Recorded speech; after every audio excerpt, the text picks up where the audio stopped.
Labour cuts disability services in Australia.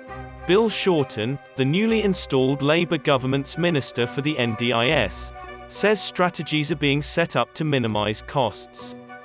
The NDIS supports support services for more than 500,000 Australians with disabilities, but more individuals are being rejected or cut off funding.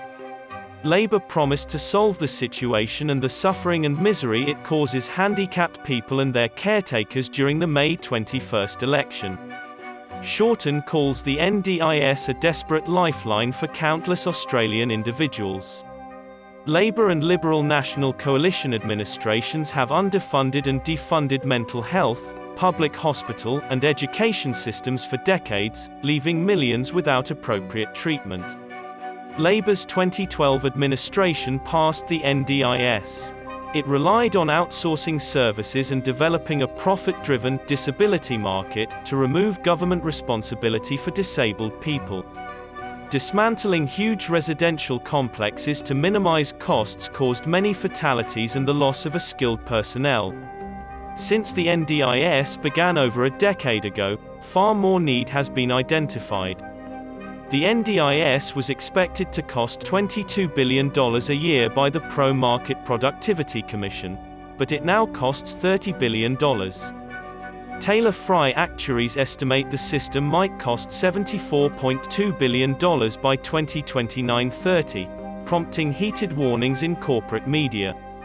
As with the defeated coalition administration, this is Labour's top priority.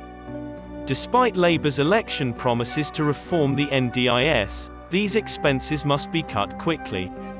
The NDIS was designed to restrict access. Shorten says the plan isn't for everyone because of this.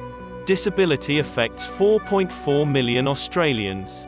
To reduce this number, the NDIS limited eligibility to individuals under 65 and capped assistance plans. People with psychosocial impairments and low-level assistance requirements were placed into Tier 2 services. As a cover for slashing services, Shorten stated the government will clamp down on criminal syndicates accused of stealing $1.5 billion each year from the system. This involves bogus bookings, exaggerated invoicing, and stealing money. The Australian Crime and Intelligence Commission has not provided any proof supporting this assertion. Shorten also proposed eliminating the $40 million spent yearly on lawyers to battle families appealing NDIS plan rejections. Without elaborating, he said tribunal reviews will be replaced by mediation.